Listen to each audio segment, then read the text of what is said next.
Bueno, si les parece, vamos arrancando. Si se suma alguien más, le aceptamos igualmente. Bueno, gracias a todos por sumarse, todos y todas, y también por los que se estuvieron presentando. Eh, bueno, hoy empezamos un nuevo ciclo de violencia laboral. Vamos a estar grabando el conversatorio, así que se los enviamos como siempre por si después lo quieren escuchar. También nos acompaña Tamara haciendo la cosecha visual del encuentro. Hoy estamos con la consultora Nodos, estamos junto a Arturo Mercado Burrola, que es director ejecutivo y fundador de la consultora, y con Eduardo Otero, director de investigaciones de la consultora Nodos. Bueno, es el primer webinar este ciclo que empieza hoy con los 16 días de activismo contra la violencia de género, que empezaron ayer con el Día de la Eliminación de la Violencia contra las Mujeres, y bueno, ahora Georgie les cuenta un poco de por qué empezamos este ciclo. Gracias por sumarse. Bueno, gracias Tali. Para aquellos que no nos conocen solamente brevemente, o si es la primera vez que se suman a uno de los webinars de Growth, saben que nosotros somos una organización que trabaja sobre la transversalización del enfoque de género en las instituciones, y desde hace ya varios años nos pasa que la violencia laboral es un tema que se nos acercan a empezar a consultar, ¿no? O empezar a consultar ya hace 3 o 4 años. Entonces hemos visto como una evolución, digamos, de las instituciones en relación de entender cuál es su rol dentro de prevenir estas situaciones y atenderlas cuando suceden. Ya han visto, este año hemos tenido otros webinars sobre violencia laboral, en particular con el convenio de la OIT, con el convenio 190 de la OIT. Pero bueno, siendo el 25 de noviembre, ayer, más allá de lo que haya pasado después y que oscureció todo, decía, aprovechemos estos días de activismo para hablar de distintos temas y abordándolos, ¿no? Y en particular, obviamente, lo que tiene que ver con violencia laboral. Vamos a hablar sobre universidades, vamos a hacer un cine debate, vamos a hablar con la gente también del Ministerio de Trabajo, va a haber otros espacios también. En particular, hoy queríamos invitarnos a Arturo y a Eduardo, que nada, la verdad son como para nosotros grandes, nos hemos conocido en pandemia, así que no nos hemos visto en la presencialidad, pero los consideramos unos grandes amigos, ya a esta altura, después de todo este año. Ellos vienen trabajando también el tema de violencia, no solamente laboral, sino en otros ámbitos, han hecho distintas investigaciones. El año pasado hicieron una encuesta a mujeres sobre violencia laboral, este año hicieron un informe que se llama Tacleando la homofobia, que lo lanzaron el 20 de noviembre lo lanzaron, ¿no? Ese fue el que tiene que ver con la violencia en el ámbito del rugby, en el ámbito del deporte. Y me volví y hicieron esta también, que participamos y los estuvimos acompañando, hicieron una encuesta en la comunidad LGBTIQ como su percepción en relación a la violencia, pero en 5 países de América Latina. Entonces vienen trabajando un montón en esta temática, por eso nos parecía genial invitarlos a ellos también, para hacer este debate compartido, ¿no? Desde las conclusiones y reflexiones que llegan ellos y la experiencia que tenemos nosotros en el campo de las instituciones también, ¿no? Hacer como este ida y vuelta. En particular teníamos 3 temitas a trabajar. Uno, es decir, saben que es una agenda abierta, así que si ustedes después en el chat quieren hacer algún tipo de pregunta, como ahí les dice Tali, vayan poniéndola en el chat, que la levantamos y la traemos a debate. Pero los 3 temas que queríamos hablar, por un lado, tienen que ver con la invisibilización de los comportamientos violentos, es decir, qué nos pasa como sociedad que no los vemos, o qué pasa con aquellos que no los ven, a ver cómo debatir un poco en relación a esto. Debatir también en relación a las diferentes estrategias que toman las personas para poder, y en particular las mujeres y la comunidad LGBTIQ, para abordar las situaciones de violencia, en particular de violencia laboral, y en este sentido pensarlo desde el lugar de qué acceso a qué recursos tienen, ¿no? Sociales, culturales, afectivos, materiales. Y finalmente, nos queda ahí como último punto en la agenda, sería hablar sobre qué pasa cuando hay una organización que interviene, ¿no? ¿Qué pasa cuando uno está, como organización pensamos si es en el ámbito de trabajo, la empresa o la institución o la organización, o en el caso del deporte, la institución deportiva en la cual uno participa, pero esto puede ser para cualquier tipo de espacio. ¿Qué pasa cuando esta institución está formada y atiende? Si tiene un impacto distinto en el clima que genera dentro de las personas que forman parte o que son miembros, ¿no? Así que bueno, empezando con la invisibilización, yo empiezo como tirándoles, les contaba a los chicos antes justamente de empezar, que venía como de charlas con otras instituciones, justamente con empresas y ONGs, hoy nos tocó a la mañana con públicos diversos, pero una de las dudas que ellos tenían justamente tenía que ver con esto, ¿no? Es decir, cuando estamos ante una situación donde hablemos, es decir, del chiste, que es como chistes o comentarios a veces, digo, que de tono burlón, que son como lo más común, como la diaria en general que uno que más percibe. La institución no es una institución donde esto pasa, que en general diga que esto no está permitido, entonces se dan, y hay mucha gente que después se ríe y que sigue como con esta ronda, y las mujeres en general, nos ha pasado sobre todo con mujeres, dicen, gastamos mucha energía y nos incomoda muchísimo tener que poner el límite, ¿no? Tener que decir, esto no está bien, esto está mal. Y en ese poner el cuerpo, no solamente se sienten incómodas en ese momento, sino que después el roce queda con sus compañeros de trabajo. Y lo que ellas las frustra, y por eso me parecía, y lo frustra, porque lo vemos en un montón de instituciones, es que las personas en general vuelven a reiterar el comportamiento. No sé si todos vieron el chiste de Sendra en agosto de este año, que que hizo en relación a los cupos en las asociaciones, y que tuvo una reacción muy grande en las redes, y las disculpas que hizo Sendra, las disculpas no tenían nada, ¿no? Un poco lo que decía Sendra en sus disculpas es, bueno, a este mundo que está tan sensible, mi intención no fue molestarla, ¿no? Pero no hizo una reflexión. Entonces ahí hay, como decimos, la invisibilización de dos lados. Por un lado, la no identificación de la violencia, y por otro lado, el no reconocimiento. En esa disculpa tampoco hay un reconocimiento. Entonces, bueno, ahí va también a la pregunta hacia Arturo y hacia Eduardo. Ustedes eso cómo lo ven, ¿no?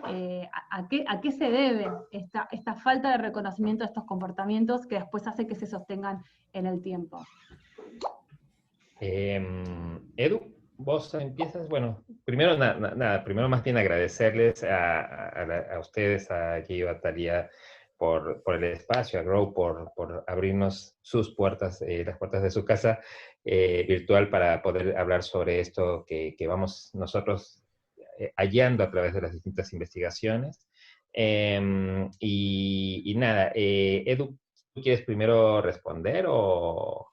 Sí, a ver, ¿me puedes repetir la pregunta de vuelta? Porque era una pregunta bastante grande y quedé un poco mareado. No, a ver, como tiene que ver, para empezar como el debate, la primera tenía que ver, y lo podemos separar en partes, ¿no? ¿A qué se debe a que en general, en general los varones, porque hay muchas mujeres también que caen en esto, pero en general son los varones que sean los ámbitos laborales, que no perciben sus comportamientos, no perciben sus dichos como violentos, ¿no? Es decir, Sí. ¿por qué es La naturalización del acoso. Esa naturalización, de la violencia y del acoso. ¿Por qué está tan naturalizado?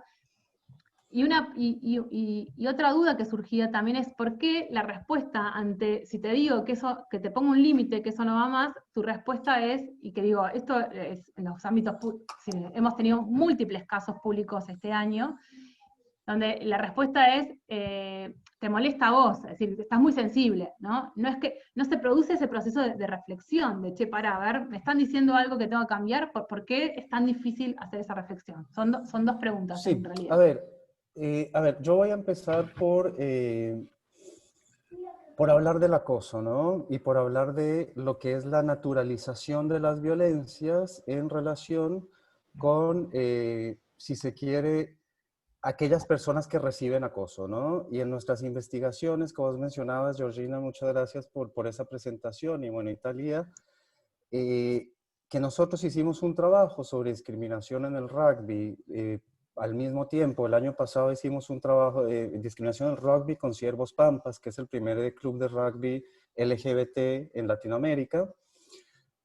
Anteriormente, bueno, fue al tiempo, en realidad, estuvimos haciendo un trabajo con ELA, el equipo latinoamericano de justicia, sobre discriminación laboral hacia las mujeres, digamos, desde una perspectiva de género. Y posteriormente, el otro trabajo que mencionaste, que lo hicimos con 5 organizaciones a nivel latinoamericano y con 30 acompañantes, dentro de las cuales estuvo Grow como una de ellas, escribiendo además un capítulo del informe final, y que fue sobre discriminación LGBT en el ámbito del trabajo. Lo que uno empieza a encontrar en estos 3 trabajos como una cosa que se repite es cuando se le pregunta a las personas si perciben o si perciben haber sido víctimas de acoso o discriminación, por lo general encontramos porcentajes que varían de un 27 a un 35% en Argentina, ¿no? Entonces nosotros le preguntamos, por ejemplo, a la población LGBT si se sintió discriminada alguna vez en el último año, y te responde un 27% en Argentina que sí, ¿sí? Le preguntamos lo mismo a las mujeres y hay una respuesta de cerca del 30% que dicen sí, sí, sí viví discriminación. Y cuando preguntamos en el rugby nos pasó exactamente lo mismo, es decir, estamos encontrando que casi una tercera parte de las personas, mujeres por una parte, ¿no? Desde una perspectiva de género, personas LGBT en las otras dos investigaciones se están diciendo que sufrieron discriminación. Y uno dice, es un montón, es un porcentaje bastante alto. Pero posteriormente, en estas encuestas, nosotros lo que hicimos fue empezar a preguntar por alguna serie de hechos, como por ejemplo, hicieron comentarios inadecuados de tu cuerpo, te hicieron chistes o bromas inadecuadas, te aislaron de tu equipo de trabajo, no pudiste gozar de los beneficios que te ofrece la empresa por tu orientación sexual o por tu identidad de género. Y cuando hacemos estas preguntas, empezamos a encontrar que ese porcentaje aumenta considerablemente, ¿no? Entonces, por ejemplo, lo que encontramos, por ejemplo, en la investigación LGBT a nivel latinoamericano es que un 27% en Argentina me dice que sí vivió discriminación, pero cuando le hago la lista de preguntas, encuentro que ese porcentaje se sube al 70%, ¿sí? Lo mismo pasa en la encuesta que hicimos de género, que la distancia entre lo que yo reconozco como acoso y discriminación y el relato de hechos que viví, que no lo reconozco como tal, es muy amplia. Y eso abre una pregunta, y es, ¿qué entendemos por acoso y discriminación? ¿No? ¿Qué entendemos por violencia, acoso y discriminación?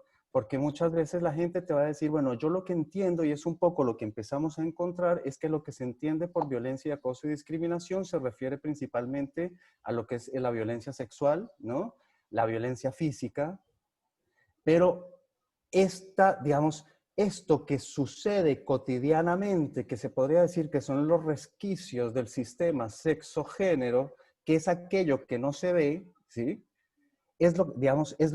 Permanece en el vínculo cotidiano y tal vez no lo reconocemos como acoso, ¿no? Porque cuando vos le preguntas a la gente y le decís, bueno, pero ¿viviste violencia, acoso, discriminación? Te dicen, no, no, no. Y le digo, bueno, pero te hicieron comentarios inadecuados sobre tu cuerpo, y te dicen, sí. Pero eso es violencia, acoso y discriminación. Entonces, la primera pregunta y el primer trabajo que hay que hacer, yo creo que tiene que ver con empezar a visibilizar qué significa el acoso, ¿no? Es como, por ejemplo, hay una pregunta que se hace hoy mucho, es, ¿aumentó la violencia de género? O lo que ha venido aumentando también es la conciencia que tenemos de hechos que antes considerábamos que se solucionaban, que digamos que correspondían al ámbito de lo privado, perdón. Es decir, antes la violencia, por ejemplo, intrafamiliar, doméstica, hace unos 20 años era, bueno, es algo que se arregla entre casa, no nos metemos ahí, y poco a poco, gracias al movimiento feminista, gracias, digamos, a todas las manifestaciones que se han venido dando desde el movimiento, digamos, desde los diferentes estados, el desarrollo normativo, etcétera, etcétera, ha empezado a crecer si se quiere, una conciencia que nos ha permitido visibilizar una problemática que antes la veíamos con otros ojos, ¿sí? Yo no sé si Eduardo, ha aumentado ahí, o no. ¿Sí? te detengo un momento, porque me parece súper clave esto que venís trayendo, y me retrotrae a el primer trabajo donde nosotros abordamos el tema de violencia, tuvo que ver con la industria artística, ¿no? En actores y actrices. Sí. Y lo interesante fue, cuando hicimos la encuesta, por ejemplo, no preguntaba sobre los conceptos de violencia y qué sé yo, sino iba directamente a los comportamientos y los números en cuanto a que los actores y las actrices sentían, percibían que habían sido víctimas ellos de maltratos, es decir, en relación, en clave de comportamientos era como vos decís, de casi el 70% en las mujeres, no, los varones era bastante más bajo, pero también nos hace pensar si era bajo porque no lo sufrían o era bajo porque no lo reconocen, ¿no? Y después tuvimos unas mesas de trabajo donde empezamos a debatir sobre qué es violencia. Y ahí nos dimos cuenta de la importancia que tiene que ver un poco esto que vos traías, ¿no? Es decir, no hay un sentido común en relación a qué es violencia y varía de persona a persona. Es decir, bueno, a ver, para mí un chiste puede ser violento, para mí es otra cosa. Digo, ¿qué necesidad tenemos todavía como decir, que nos debemos, digo, o sea, acá hay una deuda pendiente de reflexionar sobre qué es un comportamiento violento, ¿no? Sí. Hay algo sobre esto que estás diciendo yo y un poco sobre lo que dice Edu y en relación a tu primera pregunta, que es la naturalización. Y es entender que somos hijos de la cultura, ¿no? Somos hijos de nuestra cultura, hijas e hijos de nuestra cultura.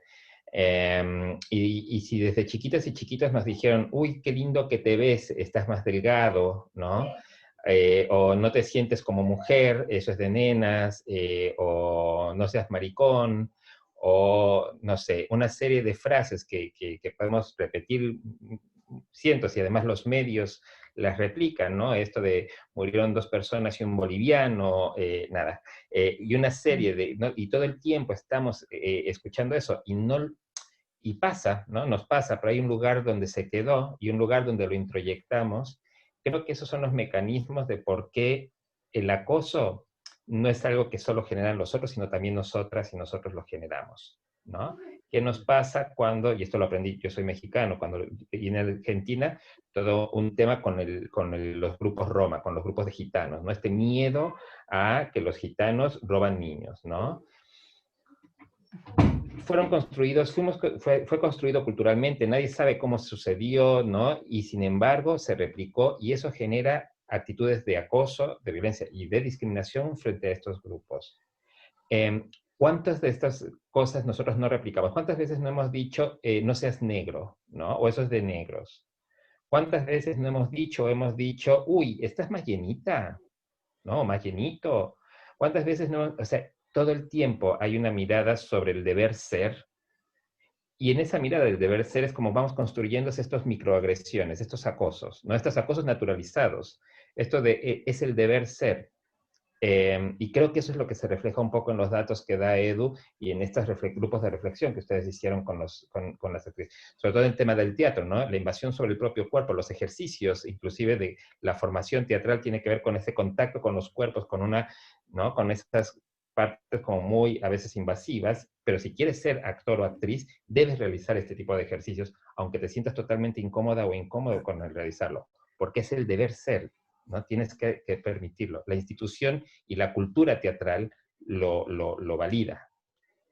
Sí, perdón, y yo quiero volver un poco sobre los datos que traía, porque creo que hay que hacer algunas aclaraciones, ¿no? Porque cuando empezamos a preguntar por las diferentes dimensiones de la violencia, que por ejemplo las aclara eh, eh, bueno, perdón, las diferentes dimensiones de la violencia, donde yo tengo violencia psicológica, violencia institucional, si se quiere, diferentes tipos de violencia sexual, violencia física, lo que los datos dan cuenta en nuestras investigaciones es que mientras la violencia física o sexual es la menos común, no debería existir en el ámbito laboral. Es decir, por ejemplo, en la encuesta LGBT encontramos que un 4% te dice que sufrió violencia física y uno dice, no, debería ser 0, pero bueno, estamos hablando de un porcentaje muy chico en términos porcentuales.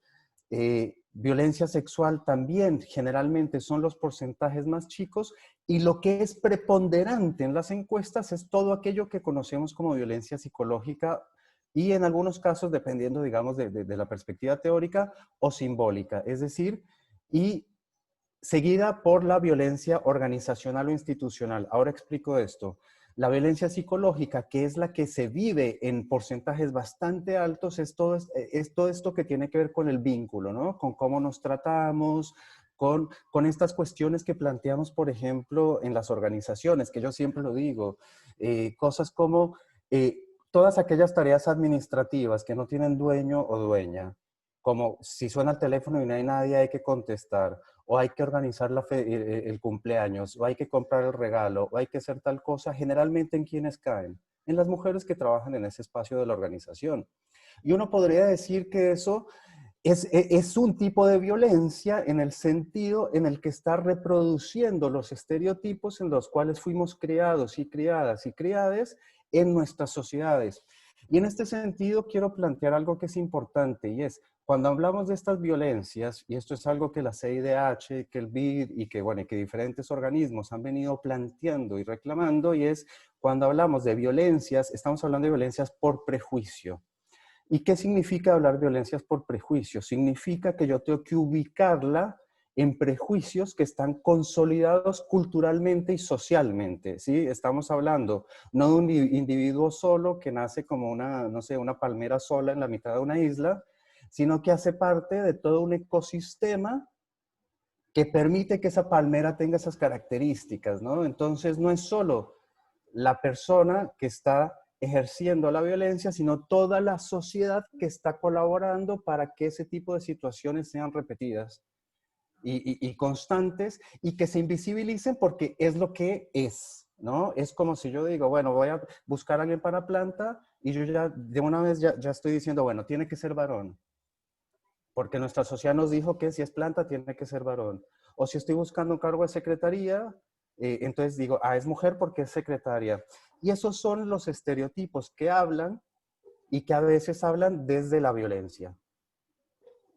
Entonces, a ver, como para como cerrar con un poco el tema, va a cerrar el tema, podemos estar horas hablando de esto, ¿no? Pero decir, en esta naturalización, entender que todos somos partes de este sostenimiento de determinados mensajes que sostienen estos comportamientos, ¿no? Como decís vos, no es que son personas aisladas, sino que todos en algún momento de nuestra vida hemos sido parte también de esta cultura. Hay algo que nos sacó de la Matrix, para decir, yo prefiero como la figura más de la Matrix que de los anteojos, es decir, por una vez que te saliste y que empezás a pensar estos temas de esta manera, es difícil, es decir, no puedes volver atrás, ¿no? Ya no hay una vuelta atrás. Porque estoy en un... Y en este sentido, me parece interesante también que vos justo también lo trajiste, ¿no? Digo, el rol de las instituciones, porque una institución que ante estos comportamientos, si hay una institución mediante, ¿no? Esto pasa en un ámbito laboral, o esto pasa hablamos de instituciones deportivas, o pasa en otros espacios recreativos donde hay una institución y nadie de esa institución dice nada, ¿no? Lo que está haciendo también es legitimando esos comportamientos y hace que estas personas, que era como también es otra duda, ¿no? De por qué, digamos, las personas con estos tipos de comportamientos, cuando uno les pone un límite, sin embargo, siguen, es decir, tienen como esta sensación de impunidad, que pueden seguir diciéndolos, ¿no? Y hago una pequeña referencia en relación a los datos, porque no me lo quiero perder. Justamente estaba chequeando porque me parecía que que estaba muy relacionado. Los datos que presentabas vos en estas investigaciones sobre digamos, la periodicidad, no periodicidad, pero digamos, los casos que sean de violencias, las distintas violencias psicológicas, sexual o física, en la Oficina de Asesoramiento de Violencia Laboral son exactamente igual. Es decir, está 90% son en el caso de 2020, ¿no? Tienen que ver con violencia psicológica. Perdón, este año es un poco menos, ahora es el 75%, y están un 8 y un 3 en relación a lo físico y lo sexual, y después aparece otra que es nueva con la pandemia que tiene que ver, otra no es porque antes no se pasaba, pero ahora hay más conciencia que tiene que ver con la económica, que después la podemos charlar un poco más. Pero me llama mucho la atención de que es el mismo patrón, ¿no? Lo que estamos encontrando. Hay algo de los datos que Edu puede como también profundizar en eso es cómo en instituciones que tienen programas, políticas, códigos que se implementan fuertemente, que se socializan y están como activos, la cantidad de casos de acoso no solo son menores, sino que aquellos que se presentan se resuelven, ¿sí? Creo que los datos era... por ejemplo, en aquellas empresas que tienen, organizaciones que tienen, en el caso LGBTIQ, políticas, la cantidad de casos es de 29%, ¿no? Las casos que se presentan de acoso. Y sin política aumenta a un 71%. Y aquellas organizaciones en donde se presentan los casos con políticas, ese 29%, en un 100% llegan a tener una resolución. Mientras que aquellas que no tienen una política o un programa para trabajar estos temas, solo son resueltas un 9,5% de las situaciones, ¿no? ¿Qué es esto? Desde Nodos y creo que también desde Grow y creo que desde cada uno de nuestros espacios de las personas que estamos acá, estamos buscando un cambio cultural, ¿no? Que la gente por conciencia, por sensibilidad, por sensibilización, por conocimiento, por un montón de motivos, puedan cambiar este seteo mental del acoso y de la violencia. Ahora, como sabemos que hay muchas cosas y muchas personas que se resisten, se defienden, no quieren cambiar, se les educa, se les da información, talleres y demás, bueno, tienen que existir políticas, protocolos y procesos que pongan un alto, ¿no? Y tienen que además darse a conocer. Muchas organizaciones, con algunas con las que trabajamos, tienen estos códigos con estas líneas 0800 y demás, pero cuando le preguntas a los colaboradores si lo conocen, un alto porcentaje no conoce que existe este código, esta política, ¿no? Y después, cuando saben que existe, no se atreven por miedo a que se vayan a enterar, que no sea confidencial, que no se cuide la confidencialidad, que en el proceso se revictimice, que en ese proceso además pueda perder algunos beneficios o privilegios que tiene, o que también pueda ser sacado simbólicamente del grupo, ¿no? Esto de ya no pertenecer a este club. Entonces, por eso sostengo la broma, por eso sostengo que me sigan haciendo bromas sobre lo que cualquiera sea el motivo, porque si no me van a sacar de este espacio. Y sabemos que además el espacio laboral no solo es un espacio donde vamos por un salario, ¿no? Sino es un espacio que nos construye en términos identitarios, pero también en términos de socialización. Muchas de los vínculos sociales que a veces se continúan a lo largo de nuestra vida son esas personas que fuimos conociendo. Entonces, si yo denuncio justo esto, ¿no? Dejo de pertenecer a esto. No sé si vieron la serie de Apple TV que salió, que es The Good Morning Show, sobre un tema de acoso en el... Sí, The Morning Show. ¿Qué es eso, no? Hay todo un sistema que protege, sea por cuidar el negocio, sea por cuidar el equipo, sea por no visibilizar lo que a uno también le pasa, pero se arma todo un sistema que protege. Cuando las organizaciones lo trabajan, ponen desde la cultura y la educación, pero también desde reglamentos y límites, ahí los números cambian. Y nada, Edu, te estaba preguntando Sí, más también, era para darte la palabra también a vos. sí, a ver, yo voy a volver un poco al tema de la organización, pero al tema de la caracterización del acoso, ¿no? Y, o sea, yo digo acoso entendiendo acoso, violencia y discriminación, ¿sí? En los términos del convenio 190 hablamos de acoso y violencia, y discriminación lo tomamos de la Convención Interamericana contra toda forma ¿cómo es? De intolerancia a la discriminación racial y toda forma de discriminaciones. Y lo que quiero plantear con el tema de la caracterización tiene que ver con, bueno, por una parte encontramos que hay una naturalización de las violencias, ¿sí? Que principalmente las que más se expresan y las que más se repiten son las violencias psicológica o simbólica y la violencia física y sexual, digamos, en menor medida. Y hay algo que quiero plantear acá, y es que estas violencias por lo general son generadas por personas del equipo, ¿sí? Es decir, por mis pares, por mis líderes, mi jefe, mi jefa, por compañeros de otros equipos.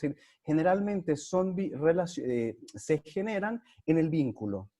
Y lo que sucede muchas veces también en esta caracterización de la violencia es que lo que se encuentra es que no necesariamente son violencias que se ejercen solas, sino que es una persona, sus compañeros y compañeras que repiten, digamos, el mismo estereotipo o que socialmente nadie dice nada porque se considera que no está mal hacer el chiste, que no está mal, digamos, el comentario, o que es lo que socialmente, digamos, generamos internamente.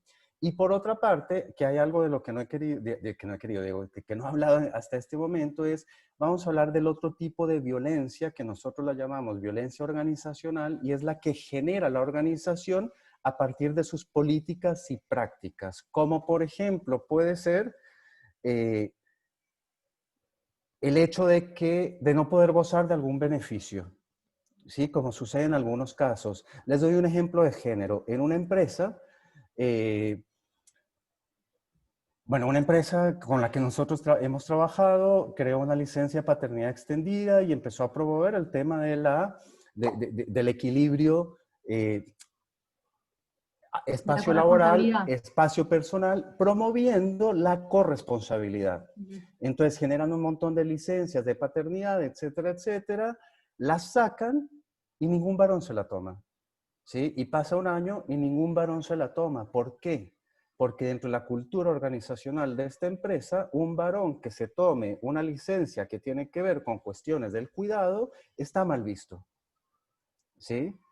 Entonces, ese estereotipo que se repite sigue recayendo en que las mujeres, o sea, es normal, en el sentido, digamos, entre comillas, lo pongo 1000 veces, que la mujer se tome el permiso para ir a la escuela del chico, para atender al padre o al abuelo enfermo, o a la abuela, etcétera, etcétera, mientras para los varones no. Y muchas veces empezó a suceder que los que pedían esas licencias dejaban el mensaje de que tenían una reunión. No que se supiera que se habían tomado la licencia por responsabilidad, especialmente los líderes. Mira, ahí te paro un minuto, Sí, sí.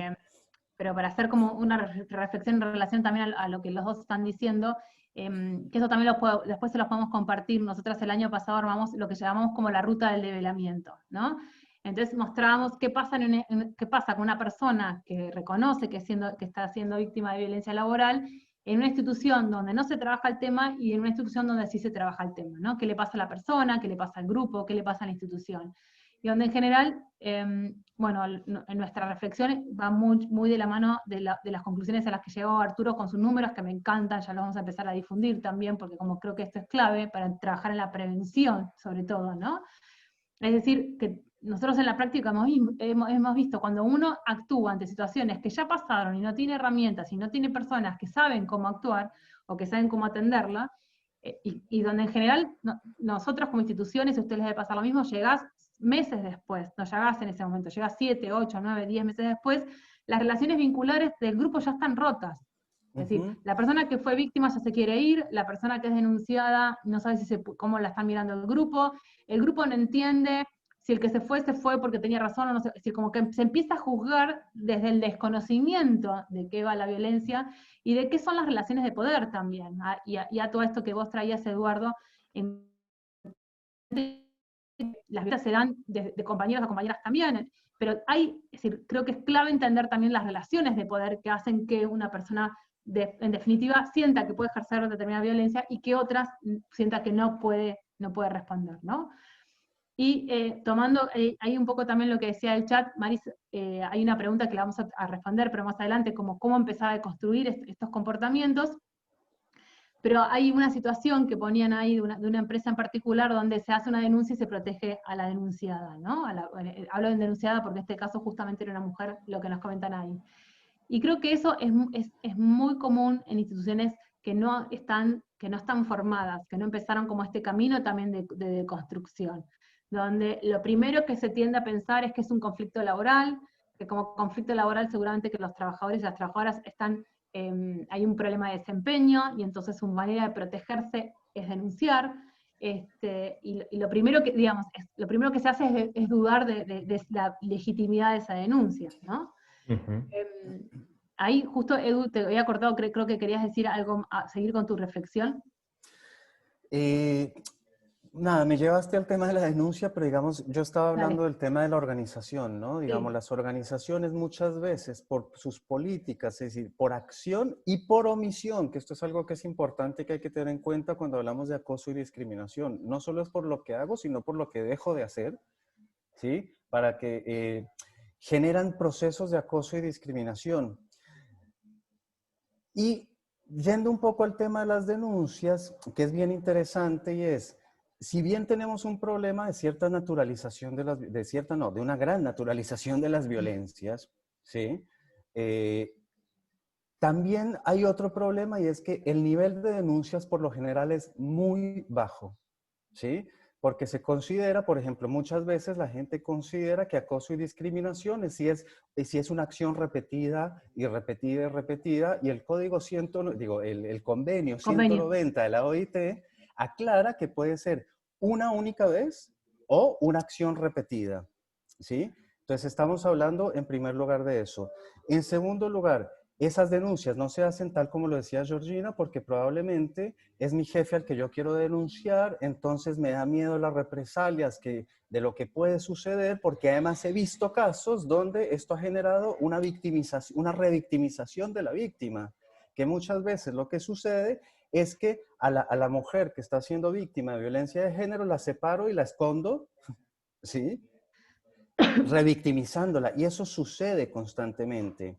Entonces, también hay que empezar a preguntarse por qué no están llegando las denuncias y qué está pasando con esas denuncias, ¿sí? Porque en muchos casos lo que encontramos es que la gente dice no se resuelve. Por esto que mencionaban en el comentario, ¿sí? Ahí yo quiero ir de lo organizacional, más bien también a una reflexión de lo particular y de lo personal, de qué nos pasa inclusive a nosotras y a nosotros cuando vemos una situación, ¿no? El piropo, ¿no? En la calle, entonces el mecanismo de defensa es me visto de tal manera para que no me piropen, ¿no? O cuando sabemos, nos enteramos de algún caso de una chica que desapareció o que fue violada o abusada, mucha gente sigue diciendo cómo iba vestida, en dónde estaba, a qué hora, cuando, ¿no? Entonces, por un lado es esos mecanismos mentales que tenemos de proteger, ¿no? De protegernos y de proteger como a situaciones que son tan comunes y tan constantes que si las vemos de frente nos parecerían un horror, ¿no? Entonces, perdón, yo soy psicólogo además de hacer estas cosas, entonces a veces me pregunto también cuáles son esos mecanismos que nuestra mente tiene para proteger y protegernos, porque si vemos como el horror, ¿no? Sería como demasiado, y lo hablo tanto de las víctimas como de quienes están alrededor. Más otros mecanismos como de pertenencia, de grupo, de tribu, ¿no? De estas cosas como más de lo social. Entonces, creo que, por un lado, esto que decía antes, de ponerle nombre, visibilizar y educarnos en que un piropo es violencia, no es un piropo, de que la víctima de abuso nunca va a tener la culpa ni la responsabilidad de haber sido violada o abusada, ¿no? O una mujer jamás va a tener la culpa de haber sido golpeada por su marido, o, ¿no? O sea, cuando empecemos a educarnos en eso, quizás podemos como empezar también a denunciar. Porque no solo es la denuncia de la persona que sufrió el acto, sino también es de quienes estamos alrededor, o de quienes no dijimos, no levantamos la mano y dijimos, eso no está bueno, que pases esa foto por el WhatsApp, hagas ese comentario en este espacio, no está bueno. Tampoco nosotras y nosotros lo hacemos. Pero ¿cuál es ese mecanismo interno que tenemos por el cual no lo hacemos, ¿no? O los mecanismos por los cuales no lo hacemos. Entonces no solo es institucional, claro, ¿no? Totalmente. Quiero hacer este comentario, perdón, vuelvo a una cosa que ha dicho Eduardo y ahora respondo a lo que decís Arturo y les leo un poco lo que está pasando en el chat, que creo que también nos va guiando en nuestra conversación. Cuando contabas esta situación de esta empresa que pone la licencia de paternidad extendida y que después los varones no se la toman, evidentemente ahí también hay una falta, es decir, hay una falta de lectura con enfoque de género muy grande en relación a qué pasa en la cultura organizacional, ¿no? Y recuerdo cuando habíamos empezado con Grow hace muchos años, íbamos a un montón de eventos, y tengo esta sensación, no me la olvido más, de gente, empresarios que estaban en las instituciones, agarra papel, ¿no? Porque era tipo checklist, ¿no? ¿Anotaste eso si esa licencia la tenemos? Como, es decir, uno tiene que tener beneficios porque el resto tiene beneficios y ponemos los beneficios. Si no hay una lectura de qué pasa en mi institución. Tengo personas que están en edad de ser padres y madres, o en realidad tengo que hacer otra cosa, ¿no? Es decir, ¿qué es lo que tengo que hacer y cómo lo tengo que promover? ¿O qué cultura institucional hay? Acá sé que hay presentes porque las vi justo sumarse, así que no es para hacerle publicidad, chicas, pero es creo que de los mejores ejemplos que he visto, así que por eso lo voy a nombrar.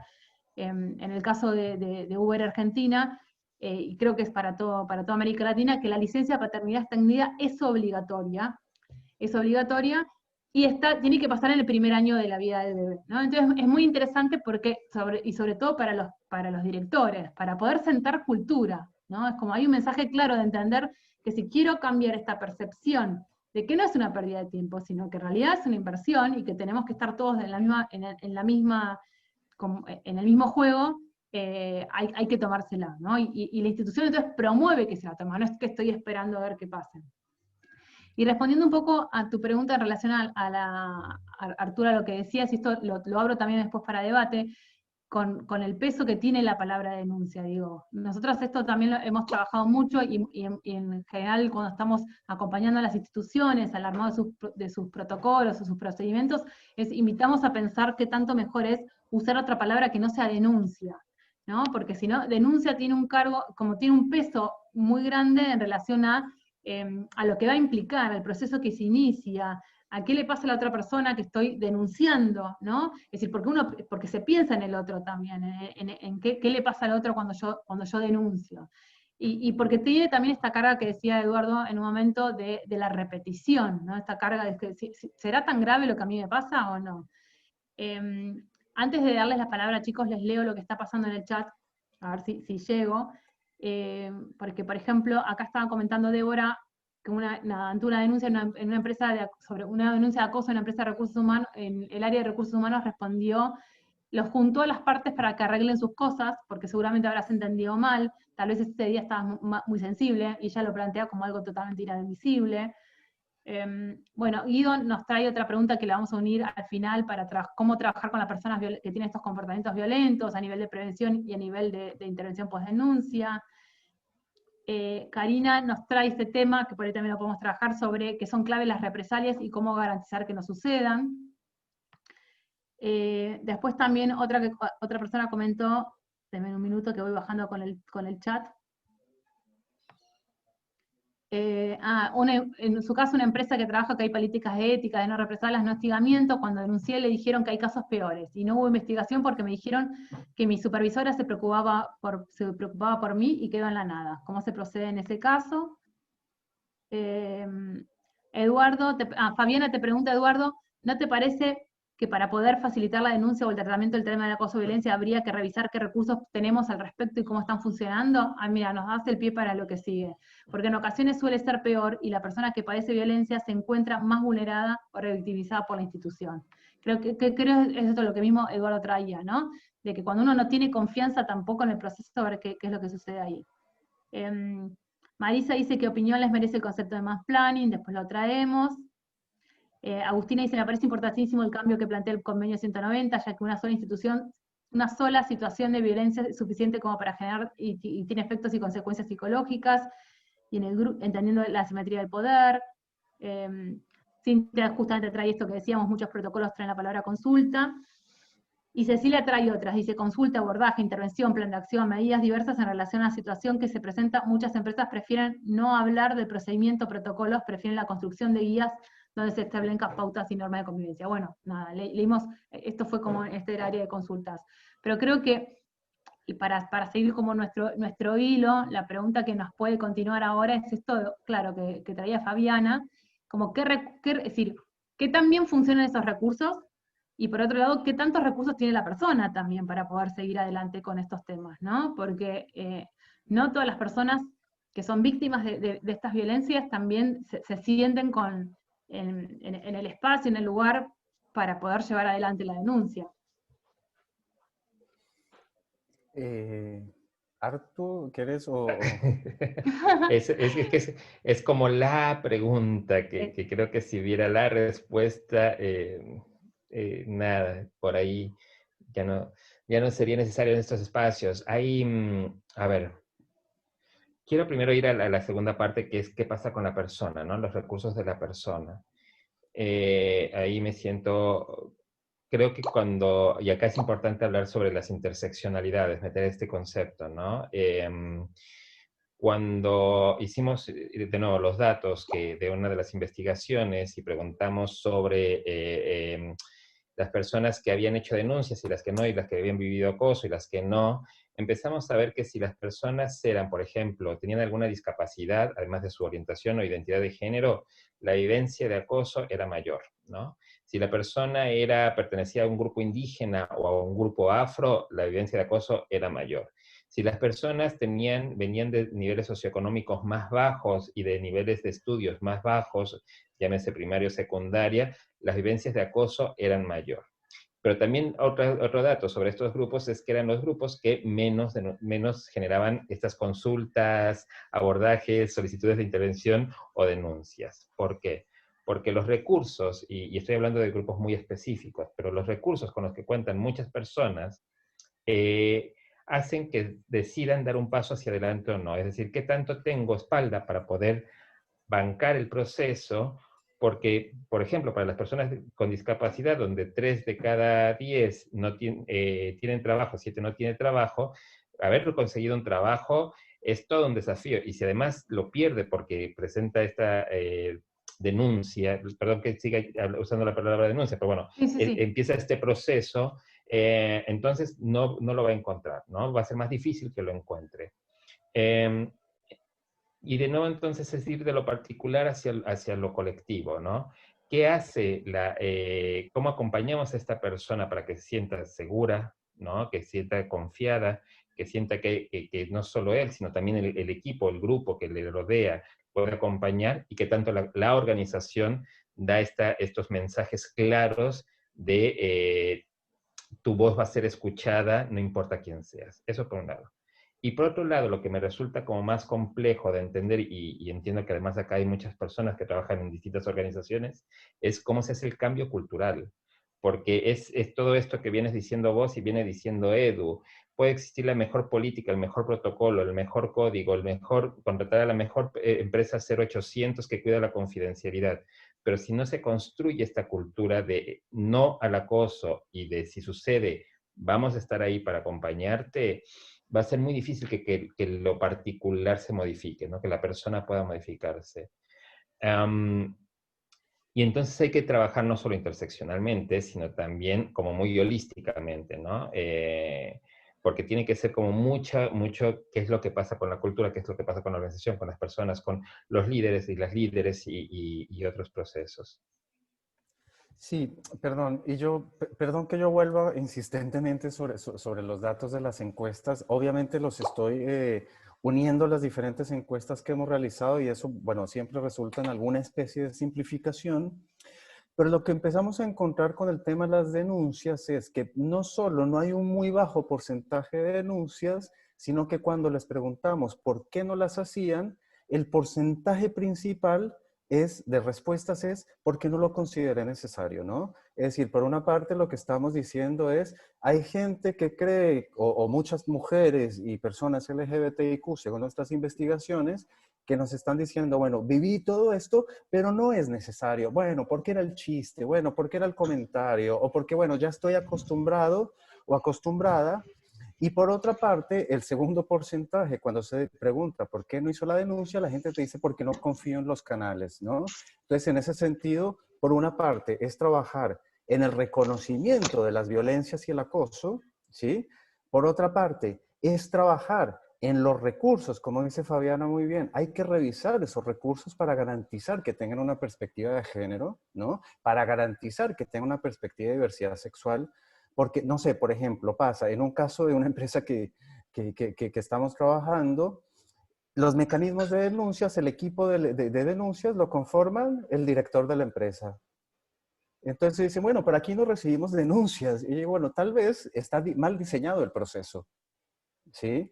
Porque la gente, por esta relación de poder, obvio que no va a querer hacer una denuncia porque hay temor a represalias. Y hay mucha gente que te dice, no confío en esos mecanismos porque primero, nunca me dieron solución.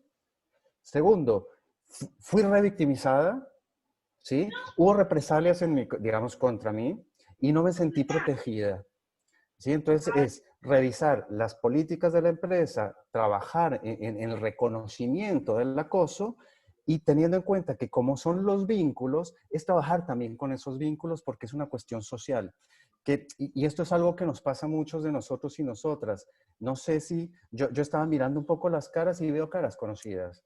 Y a veces nos encontramos los mismos y las mismas hablando y tenemos que empezar a hablar un poco hacia afuera, ¿no? Y es, ¿cómo hacemos para hacer llegar todas estas reflexiones y todas estas temáticas a aquellas personas que tal vez no están interesadas o que lo ven como algo como, digamos, muchas de esas personas que dicen, bueno, pero ya no puedo decir nada, ¿sí? Y uno se pregunta, ¿o no entendiste? ¿Sí? O ven, te invito a que entiendas por qué ya no se puede decir nada. Claro, o cuál es, sí, o qué es lo que estás diciendo que te parece que no es nada, ¿no? Nos quedan pocos minutos, entonces me parece que está bueno, a ese armado debate en mi casa, chicos. Espero que baje el tono y que me escuchen. Y aparte de la hora del almuerzo, la comida. Pero me parece importante como abordar un poco esto de lo que traía Marisa y traía Guido también, como cómo trabajamos con, no quiero decir persona violenta, me gustaría decir persona con comportamientos violentos, como que es algo que por ahí se puede modificar, ¿no? Si es modificable. Y en este sentido, a ver, de nuestra experiencia, lo que hemos visto, para como armar como un punteo, ¿no? Es clave los mensajes institucionales, qué es lo que la institución tolera y no tolera. Eso no cambia el comportamiento de la persona, pero sí a un orden, ¿no? Ven un segundo. Mira, Mimi. Radio de fondo.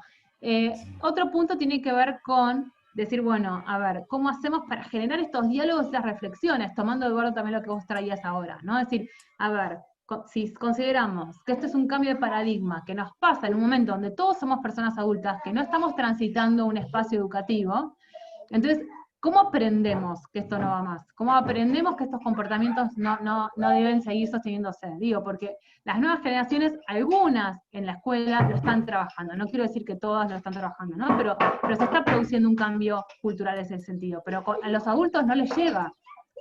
Es decir, ¿cómo hacemos para llegar a estas personas adultos y cambiar esos comportamientos? Y después, yo creo que siempre hay que pensar que es posible cambiarlos, entonces trabajar, por lo menos desde Grow hemos tenido algunas intervenciones de trabajo sobre todo, bueno, justo nos pasó con varones, por lo menos, ¿no? Con varones con comportamientos violentos, de varias sesiones individuales, para tratar como, sobre todo con líderes, ¿no? De resignificar el rol de líder en un momento donde el autoritarismo ya no es válido. Pero digo, a es que partir de ahí se suscribo pueden abrir todo. como... No, digo, lo abro porque pueden surgir como otras ideas, ¿no? Sí, de hecho yo ahí abriría el chat también, ¿no? Porque creo que entre todes y todas hemos experimentado distintas acciones que ustedes han hecho o que han aplicado, que han visto, que han conocido de sus organizaciones, y este chat puede quedar como un lindo inventario de múltiples acciones, porque algo que sí creo es no hay una única vía, o sea, no hay un modelo, una metodología única de cómo trabajarlo, sino es reconocer qué pasa con la organización, con la persona, qué hay en esa persona, cuáles son las construcciones de esa persona sobre esos temas, si lo ve o no lo ve, ¿no? O sea, hay gente que es de lo más violenta en su forma de liderazgo y no tiene ese registro de que es una persona violenta. Entonces, bueno, creo que más bien hay que armar un inventario y como distintos caminos de ruta, porque no creo que haya solo un modelo en ese sentido. Sí, a ver, perdón, yo vuelvo sobre los datos, insisto en el dato, en la Por eso importancia es el del director de dato. investigaciones, que quede Sí. claro.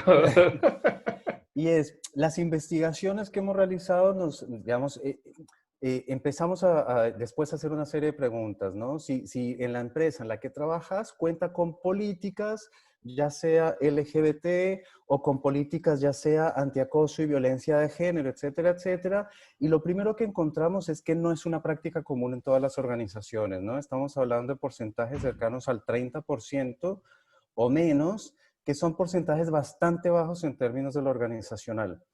Pero, es decir, por una parte, hay que promover el desarrollo de políticas en materia de diversidad e inclusión con una perspectiva fuerte en el reconocimiento de los diferentes tipos de violencias, ¿no? Y sus interseccionalidades. Pero por otra parte, los datos lo que empezaron a arrojar, sobre todo la encuesta LGBT, porque, digamos, hicimos esos cruces, es que encontramos en que las empresas en las cuales hay políticas de diversidad e inclusión, la violencia y el acoso se reduce ostensiblemente en relación con aquellas que no lo tienen. Y en aquellas empresas que cuentan con políticas, la respuesta a las denuncias generalmente fue evaluada con un 100%, mientras las que no cuentan con políticas fue de un 10% la respuesta. Entonces, lo que los datos nos están diciendo es que las políticas colaboran en en la reducción del acoso, o por lo menos en enfrentar el acoso. No sé si necesariamente la reducción a largo plazo, pero empezar a hablar de estas conversaciones incómodas que hay que empezar a hablar. Y por otra parte, y esto un poco lo aclaro, y es, el desarrollo de políticas no implica la implementación. ¿Sí? Sabemos todos que una ley que no se implementa es una ley muerta, es letra muerta. Es una declaración hermosa de principios y que es un reclamo que vienen haciendo desde muchos lugares, como no al pinkwashing, salir a mostrar cuando en realidad no tengo nada de fondo, y en realidad lo que hay que trabajar es el fondo, es darle sentido en la cultura, a la organización, a lo que mis políticas están diciendo, ¿sí? Significa no aceptar ciertas actitudes, que los líderes y las líderes tengan responsabilidad en eso, que los compañeros puedan decir, che, ¿no te parece un poco desubicado? O que digas esto, o que hagas esto. Es decir, es un esfuerzo para mí que es social y que va, digamos, y que la empresa de alguna manera puede empezar a generar desde su lugar, además teniendo en cuenta que también tiene efectos sobre las comunidades, ¿no? Sobre las familias. Es decir, no es solo la empresa no es un hongo que aparece en la mitad de la nada, sino que está en todo un ecosistema en el cual también influye y del que toma cosas. Mira, con esto que estabas trayendo, justamente nosotros proponemos como un enfoque en 3 dimensiones, que está totalmente alineado a lo que ustedes plantean, ¿no? Entonces decimos, en un primer, como no por ponerle un orden, pero una de las dimensiones tiene que ver con la responsabilidad, el compromiso institucional, que tiene que ver con los códigos de ética, que tiene que ver con las políticas, que es un poco también lo que surge ahí. Pero eso es un compromiso institucional, un decir, esto no lo toleramos más.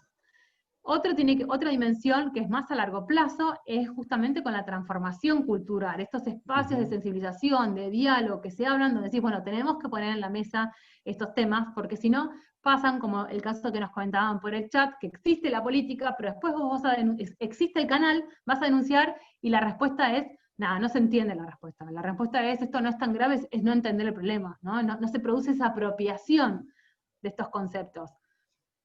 En general, es decir, y en ese sentido y en estas dimensiones, la tercera dimensión tiene que ver específicamente con la existencia de un protocolo, un procedimiento para estos abordajes, porque ahí también es otro foco de gran angustia. Es decir, si eso no existe, si ese canal no existe, yo puedo tener una política de diversidad, puedo tener estar trabajando y generando estos diálogos, pero ante el caso, la verdad es que las personas lo que necesitan es unas reglas claras, es decir, ¿a quién le voy a hablar?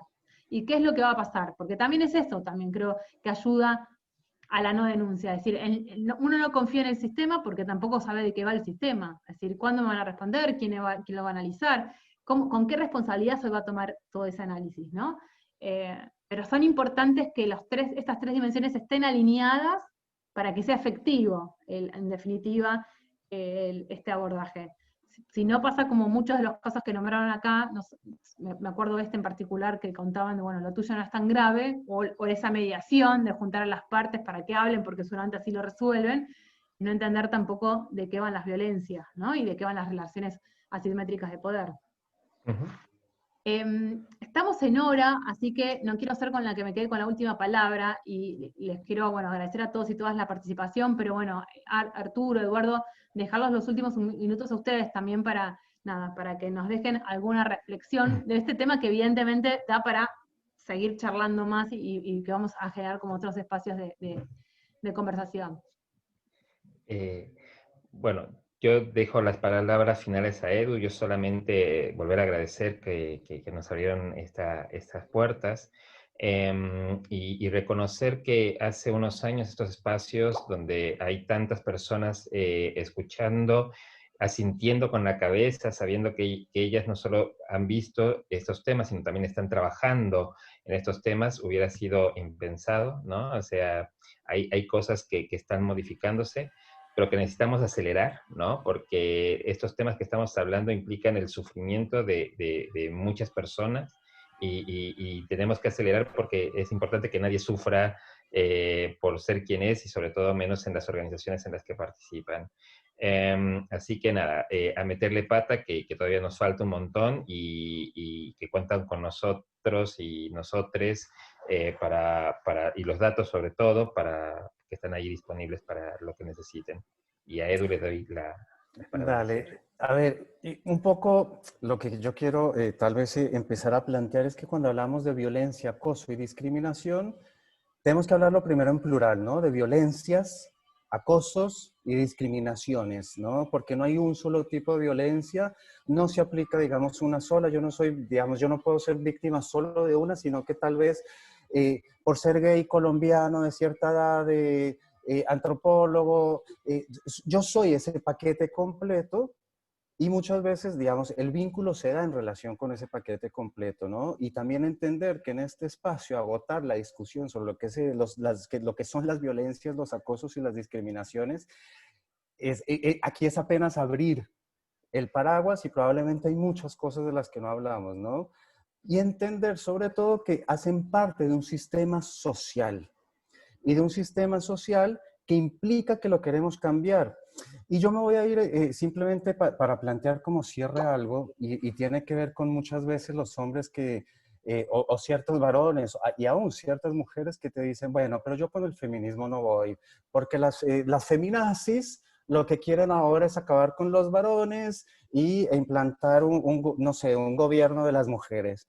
Y uno dice, no, no, no, si eso es lo que crees, estás muy equivocado y muy equivocada y no entendiste lo que es el feminismo, ¿no? Y lo que es la perspectiva de género, porque la perspectiva de género en realidad lo que busca es abrir, digamos, preguntas y promover una mirada donde el género es central y que nos permita entender que lo que se busca poner en evidencia es la desigualdad entre varones y mujeres y que además este sistema de sexo-género genera otras desigualdades, por ejemplo, con la población LGBTIQ, ¿no? Porque es dentro de la misma matriz social. Y es entender que estas violencias están insertadas en matrices sociales. ¿Ya que voy con esto? Y es entender que cuando hablamos, por ejemplo, de género y de feminismo, que nos permitió visibilizar las violencias, ¿no? Porque como yo les decía, en los 80 es un problema de casa, eso se arregla entre adentro, digamos, cuando las feministas plantearon que lo privado es político, ¿no? Esta gran idea es cuando empezamos a visibilizar estas violencias. ¿Pero a qué voy con todo esto? Entender que es un movimiento que lo que busca poner en discusión y lo que busca promover es la igualdad de trato, la igualdad de oportunidades de todos y todas. Y en ese sentido es una aventura en la que nos tenemos que embarcar todos, todas y todes, porque es un proceso social.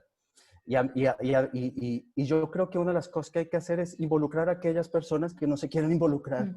Por eso una ley Micaela empresarial estaría buenísima, ¿no? Una ESI empresarial estaría buenísima, donde empecemos también a hablar de estos temas internamente. Así que este tipo de espacios son muy enriquecedores y bueno, muchísimas gracias.